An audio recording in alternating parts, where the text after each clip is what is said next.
The Tom Woods Show, episode 1518.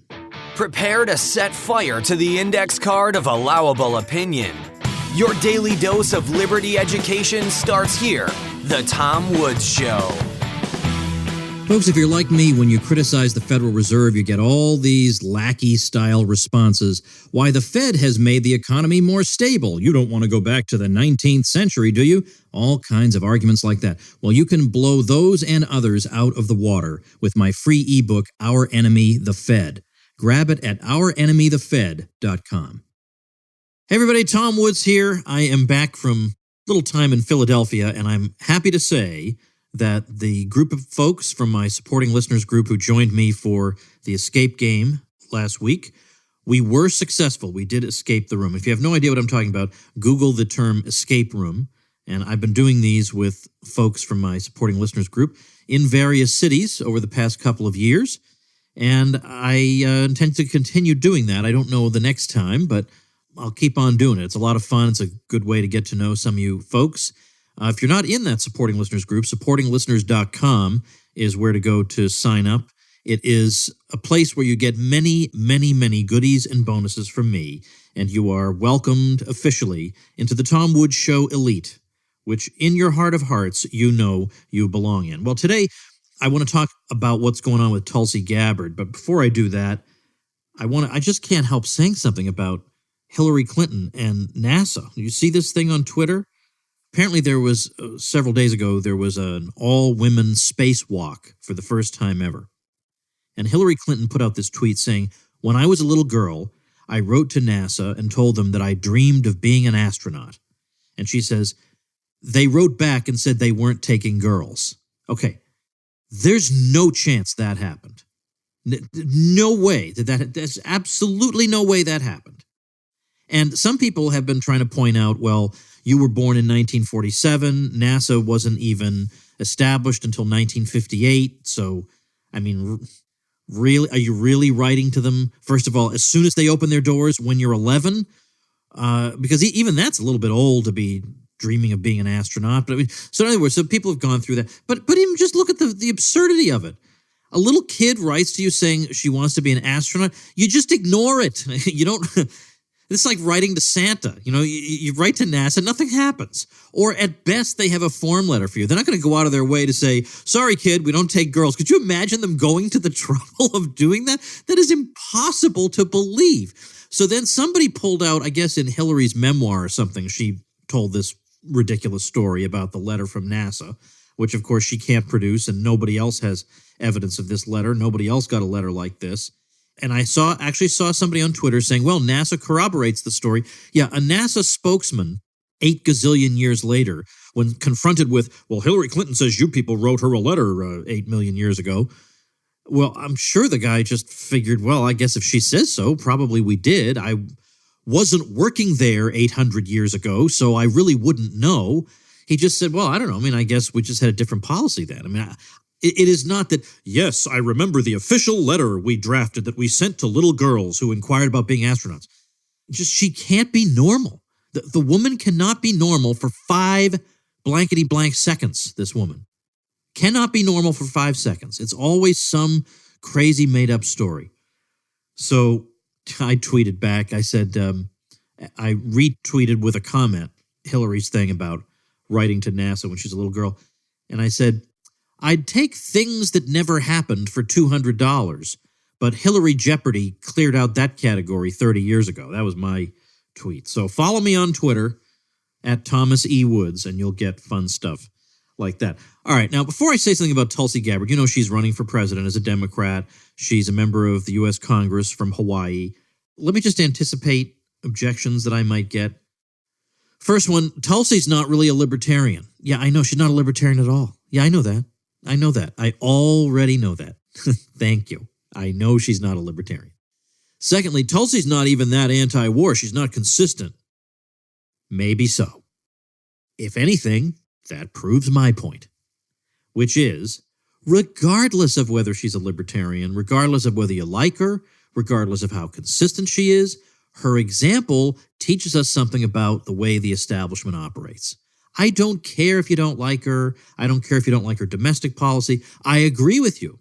And by the way, when I say you, dear listener, I don't mean you. I mean, you know who I mean. People out there, the Beltway libertarians who have to make absolutely clear to us how superior they are. And they can't possibly.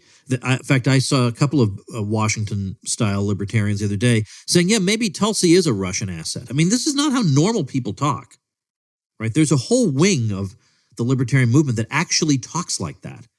And it amazes me. Like, they will buy into any establishment narrative they have to in order to stay respectable. But again, if Tulsi really isn't as good on intervention as we might like her to be, as I say, all that does is prove my point further, which is if the establishment is going this crazy about somebody who isn't even consistent, imagine what they would do, especially in this day and age, to somebody who was consistently 100% anti-war and who was polling higher than Tulsi is. It teaches us something, right? It is so utterly beside the point to tell me that Tulsi's not a libertarian. I know that. I've been at this libertarian game a long time, and I know a libertarian when I see one, and she ain't one. I know that. But man, does this tell us something.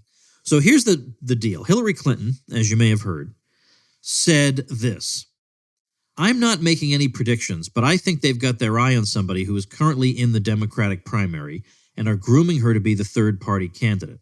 She's the favorite of the Russians. They have a bunch of sites and bots and other ways of supporting her so far. And that's assuming Jill Stein will give it up, which she might not because she's also a Russian asset. Now, interestingly enough, even Van Jones, who's, he's left but establishment, even he couldn't take this. And there's a good clip of him on CNN saying, look, Hillary, you have no evidence for this. This was a completely fact-free statement. This cannot be how our party operates. This is ridiculous. You can't do that. And that's what Caitlin Johnstone, of course, you would expect her to say, has been saying. Caitlin Johnstone is a progressive writer, but who's so good on the national security state and on foreign policy and the foreign policy consensus and the reptile creatures who govern us that I can overlook some of her bad stuff to just get to the good. And man, has she got a good column on this. This whole phenomenon of how all of a sudden, on a moment's notice, everybody suddenly has the same opinion on something. All the news reporters, all the politicos, all the influencers, they've all got the same opinion suddenly. Exactly the same opinion, same buzzwords, same talking points. It's bizarre. It really is bizarre. I mean, they have no idea what it's like to be us, to be normal people observing American society. It is astonishing to observe this, where suddenly everybody talks the same way, uses the same words, and holds the same fact-free position on something. We've all observed this, and it just leaves you breathless. This is what it must be like to live in an Orwell novel. So there was a response from Tulsi on Twitter, and it's in the form of several tweets, and I'll read them all as one. She says, "Great, thank you, Hillary Clinton. You, the queen of warmongers, embodiment of corruption, and personification of the rot that has sickened the Democratic Party for so long, have finally come out from behind the curtain. From the day I announced my candidacy, there has been a concerted campaign to destroy my reputation. We wondered who was behind it and why. Now we know it was always you, through your proxies and powerful allies in the corporate media and war machine, afraid of the threat I pose. It's now clear that this primary is between you and me. Don't cowardly hide behind your proxies. Join the race directly." So that was her response, which is a pretty darn good response, if you ask me. And yes, the American people need to hear Hillary Clinton called a warmonger. Yes, that's going to blow their minds in some cases, but it shouldn't if they've been paying attention. So I think that's great. Good for her. I don't have to support all her positions to think that's important for the American population to hear. And also because, man, the zombie responses of everybody thinking the same way. I mean, honestly, could you imagine actually saying in public, so-and-so is a Russian asset? Could you imagine that? Wouldn't you be mortified at what a brainwashed idiot you'd look like? Could you just imagine it? I mean, no normal person talks like that. Because there's that thing in your brain that tells you, don't say that. Keep that in your brain, but don't actually say it. It's too stupid to say. You have a thing. I don't know the technical term for it. Maybe there is no technical term, right? There's some, we'll just call it a thing in the brain that stops you from saying stupid things. And for some reason, there's some people where that thing has atrophied or it never formed fully or something. Like, I don't know how to explain this, that people would go around saying things that are absolutely humiliatingly stupid. I hear somebody say Russian bot or Russian asset, and I think this person has an IQ of 57. That is the conclusion I draw. This person sits by the New York Times, cross-legged, waiting to be told what to think. That is the only explanation for somebody acting like that. Now, I want to read a few quotations from, it doesn't matter who these people are, they're all just commentators, their names are not important. They're in the Caitlin Johnstone article that I'm going to be linking to on the show notes page, tomwoods.com/1518. Let me give you a few of them, because they're trying to explain themselves. When you say, look, there's no evidence of any connection whatsoever between Tulsi and the Russians, what is this all about? You get answers like this. Russian assets are not formal relationships in the U.S. intelligence community sense of the word. If you are parroting Russian talking points and furthering their interests, you're a source who is too dumb to know you're being played to ask for money. Okay. Then we hear, it's important to point out here that a Russian asset is not the same thing as a Russian agent. An asset can be witting or unwitting. It's any person or organization who can be used to advance Russia's interests. It's pretty clear that Tulsi satisfies that criteria. Well, she means to say that criterion, singular of criteria. Then we get, one doesn't have to be on the Kremlin's payroll to be a Russian asset. One doesn't even have to know they are a Russian asset to be a Russian asset. How about that? Have you not heard the term useful idiot before? And here's the response from Caitlin Johnstone. Yep. Yeah, that makes perfect sense. One doesn't have to actually have any formal relationship with the Kremlin to be a Kremlin asset. One doesn't have to know they're a Kremlin asset to be a Kremlin asset. The Kremlin doesn't even need to know one is a Kremlin asset for them to be a Kremlin asset. Nothing has to have happened except the accusation of being a Kremlin asset. It's just kind of a vague, shapeless, nothing thing that doesn't necessarily have any actual meaning to it at all, besides the way it makes people feel inside. It's more like a religious belief, really. Isn't it interesting how that works? This is still Johnstone. Establishment loyalists get a damaging and incendiary tag that they can pin on anyone who disagrees with them, with the sole evidentiary requirement being that disagreement itself. Ooh, that's good. So calling people unwitting Russian assets or whatever, as Johnstone says, this is just another way of saying they hold positions that diverge from the microscopic Overton window of establishment-authorized opinion. That's exactly how I would say it. It is microscopic. When it comes to foreign policy, you just can't say anything apart from what the empire approves of without being smeared. You cannot say anything. It's all the interventions are justified and no withdrawal is justified. There's always some excuse, some reason, the timing is wrong, the way you're going about it is wrong. Like, there's always some safe, establishment-approved explanation for why the empire must continue in its present form. And when you say maybe not, you're some kind of a Russian asset. Look, the United States would be much wealthier, if it didn't spend all this money on these foreign conflicts. And it didn't expend all these resources, both in terms of the armed forces and also in terms of the brain power that goes into the military-industrial complex, like in terms of inventors and scientists and engineers. Those people could be researching products for civilian use, so that is all lost to us forever. We would be much wealthier were it not for these interventions. So if Russia really is our enemy, presumably they would want us to stay bogged down in the Middle East, right? Osama bin Laden really was an enemy of the United States, and that's precisely what he wanted. He wanted the United States to be bogged down in the Middle East. He made that clear. He didn't say, the best thing from my point of view would be for the United States to withdraw. No, he wants the United States to bleed itself dry. That's what your enemy wants. So I don't understand why a policy that would obviously enrich us would be something that our supposed enemy Russia would support. Who can even make sense of any of this insanity? This is also Johnstone. Such positions, that is, positions taken by people like you and me, typically consist, in other words, positions that might get you called a Russian asset, of some form of opposition to long-standing U.S. military agendas, such as America's failed policy of regime change interventionism. Both Jill Stein and Tulsi Gabbard have inserted skepticism of U.S. military policy into mainstream political discourse, which is tremendously inconvenient for the people whose job it is to manufacture consent for new wars and endless military expansionism. And let's not forget, again as Johnstone says, that never mind the fact the U.S. establishment foreign policy consensus has been an unmitigated disaster that has only made the world worse.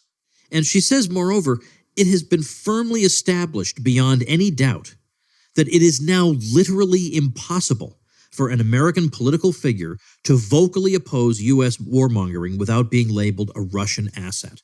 Now, I hope this is the kind of thing that in future years, students learning about it will laugh at. How could people have been so stupid? Yeah, Rand Paul doesn't want the United States in yet another quagmire. He must be a Russian asset. If he were a Russian asset, he would want the United States to be in a quagmire. I mean, right? If Russia is our enemy, they would want us to be in as many quagmires as possible.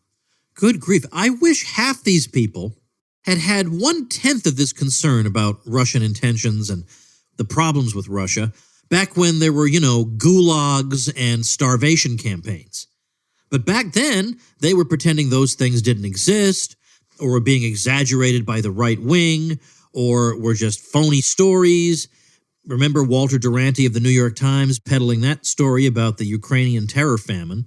I wish they'd cared this much then, when it actually was a big problem living in Russia, and you actually had a totalitarian regime. You may have authoritarianism in Russia, but you don't have anybody starving 5 to 6 million Ukrainians. You don't have that. It's nuts.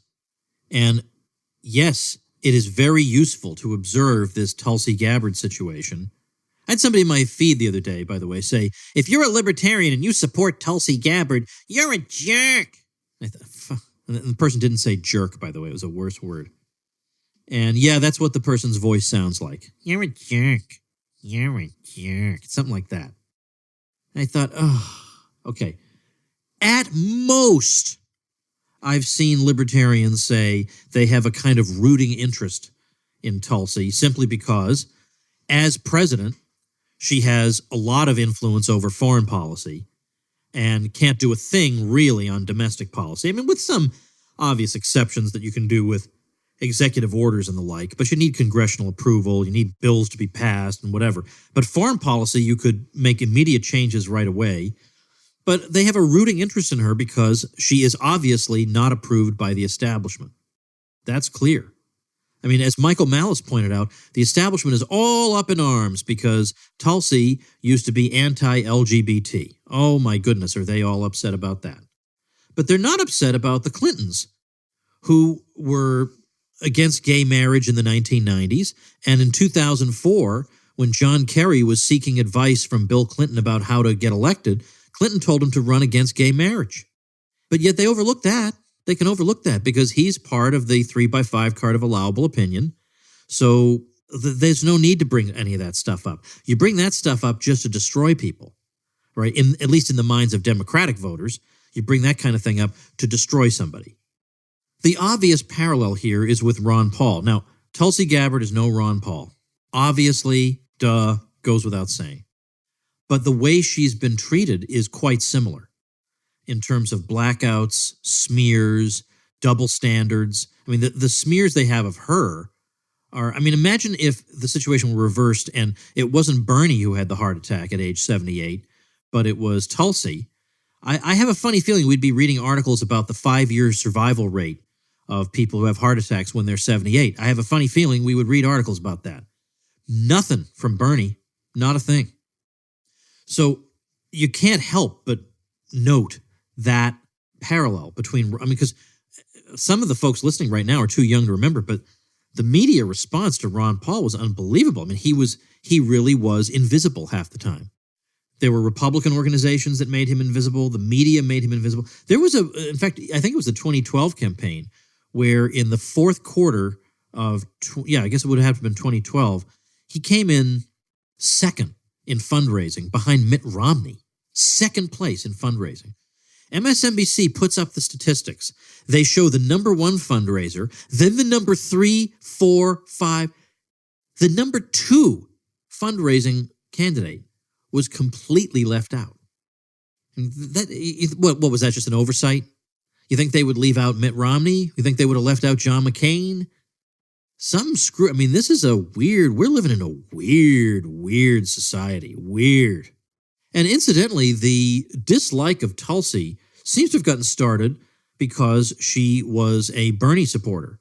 She was very unhappy with the dirty tricks she felt like the Democratic National Committee had been playing on Bernie, and she was unhappy with that and said so and went and worked for Bernie, and the Clintonites never forgave her for that. So that's another element to all this. And I might add, by the way, that it goes to show what a crummy person Bernie Sanders is, that she put everything on the line for him. She took a real professional risk sticking her neck out to side with him. Has he said a word about these ridiculous smears of Tulsi? Has he said a word about this absurd idea that she's a Russian asset? What, because, she disagrees with the American foreign policy establishment? Yeah, well, then 95% of mankind is a Russian asset, if that's the case. But what a deadbeat and a bum Bernie Sanders is. He can't even be bothered to speak out. Can you imagine Ron Paul hesitating on this for even a second? Yeah, it wouldn't help him politically, but he wouldn't think that way. I'm a decent human being, and this woman does not deserve this, and she stuck her neck out for me. So what a normal, functioning, non-reptile person does is stand up for somebody like that. Does not occur to Bernie. When Bernie endorsed Hillary and his people were shocked, I couldn't believe they were shocked. That Bernie's not 1/100th the man Ron Paul is. You really thought he was going to refuse to endorse Hillary? No way. No way. He's a team player. He's going to be on that team come what may. Even if it contradicts everything he just said, he's going to do it.